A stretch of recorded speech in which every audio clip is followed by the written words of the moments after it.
Conversando com uma importante fonte internacional neste fim de semana, ela me perguntou como o presidente eleito poderia assumir o Palácio do Planalto, sendo que cumpriu pena e foi condenado em 3 instâncias em um processo que durou mais de 6 anos. Eu respondi que os ministros da Suprema Corte entenderam que o caso foi julgado em endereço errado e por isso deveria ser anulado e retornado ao ponto de partida.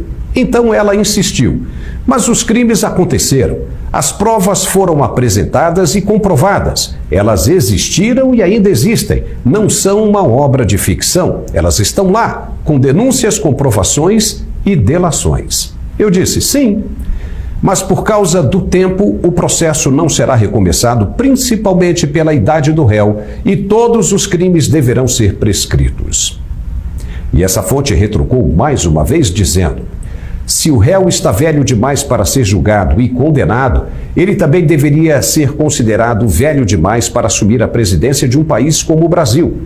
Ele deveria ser julgado com rapidez e, se confirmada a condenação, cumpriria a pena ou não, por causa da idade, mas aí a questão do cumprimento seria uma outra coisa. O fato é que ele estaria condenado e não poderia mais assumir a presidência da República. Eu encerrei a conversa dizendo que as provas apresentadas independem de endereço. Elas aconteceram sim, todos sabem e viram durante os 6 anos que durou a Operação Lava Jato. Se o réu concorreu, é porque havia interesse de alguma forma para que isso acontecesse. Essa fonte foi embora me deixando extremamente envergonhado, pois antes de sair, ainda me fez uma última pergunta que eu não soube responder. Como os juízes da Suprema Corte, que tiveram acesso aos autos em profundidade, ainda receberam e cumprimentaram o agora eleito como se ele nunca tivesse sido parte do processo que eles acompanharam do começo ao fim?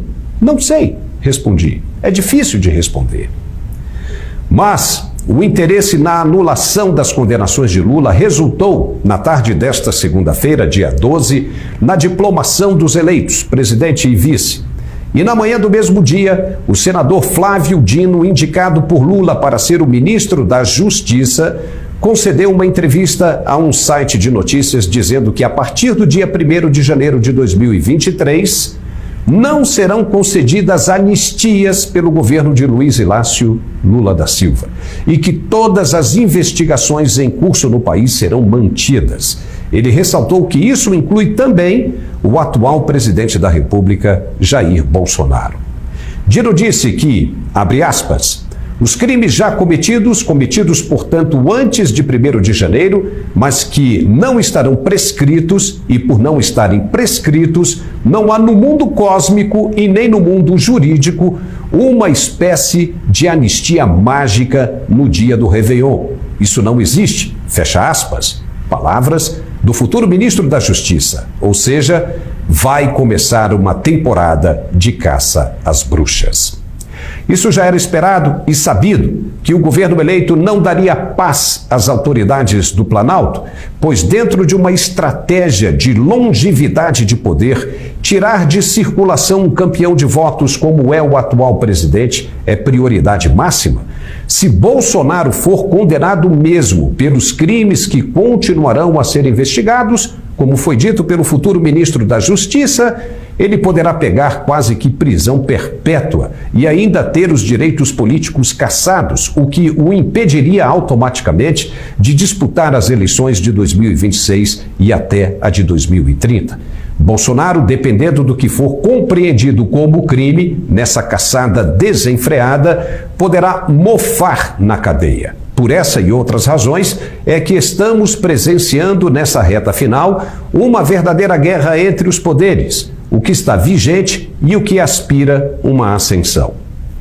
Bolsonaro passa agora a lutar pela própria liberdade. Depois de um longo período no silêncio, ele voltou a falar com o público, primeiro na sexta-feira e depois no domingo. Nas 2 ocasiões, ele se dirigiu diretamente do Palácio da Alvorada, que é a residência oficial do presidente. No pronunciamento de sexta-feira, ele mandou um recado importante que animou os manifestantes. No de domingo, a mensagem foi enigmática, mas muita gente garantiu que estava bem clara. O presidente se apresentou ao lado dos dragões da independência, tipicamente fardados, como em qualquer cerimônia oficial no Planalto.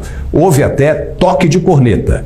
Os presentes assimilaram a cena ao registro histórico de Pedro Américo, que retrata o grito da liberdade dado por Dom Pedro I nas margens do rio Ipiranga, em São Paulo, cercado pelos mesmos dragões da instituição. Entendemos isso como um sinal verdadeiro de que a luta ainda não terminou e que, se fosse para acontecer do jeito que a esquerda deseja, Bolsonaro já teria feito pronunciamentos de conformidade com o resultado das urnas. Mas não é isso que está acontecendo. Faltando cerca de 2 semanas para a posse, ainda mais com as declarações do futuro ministro da Justiça. De agora em diante, poderemos ver um Bolsonaro mais determinado, mais agressivo, partindo para a reta final em um tudo ou nada que, se perder, poderá lhe sair muito caro. Portanto, o que ele tiver de fazer, conheceremos em poucos dias.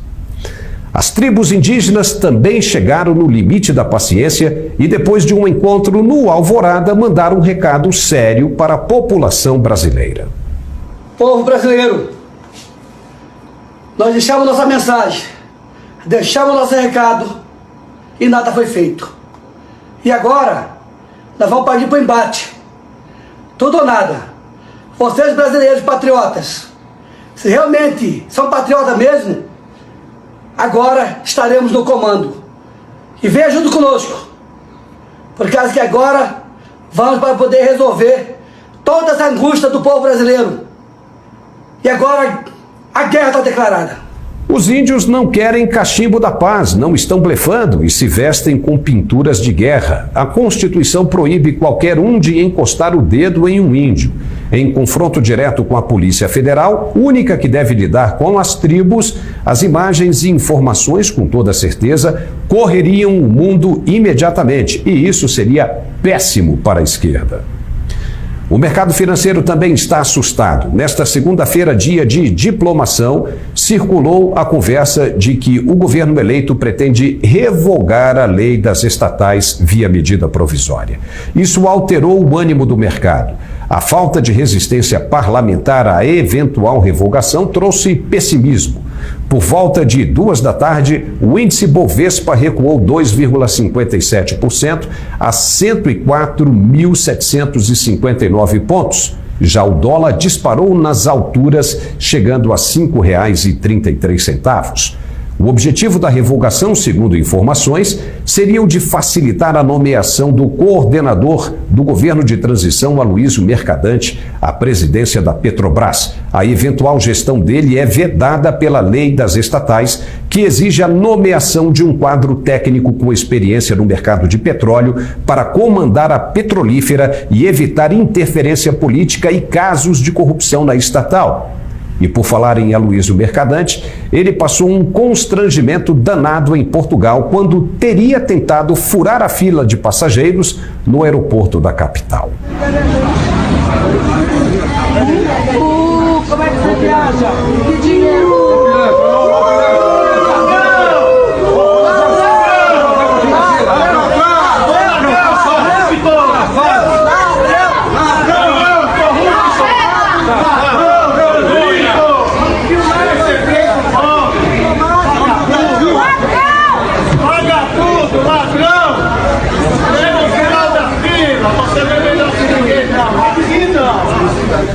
Enquanto isso, as manifestações foram bem significativas neste fim de semana por várias partes do país. Em Belo Horizonte, a Avenida Rajagabalha ficou lotada de manifestantes, justamente em uma capital onde o candidato do PT teria recebido o maior número de votos. E ninguém dos que votaram no partido de esquerda compareceu às ruas para o contrapeso.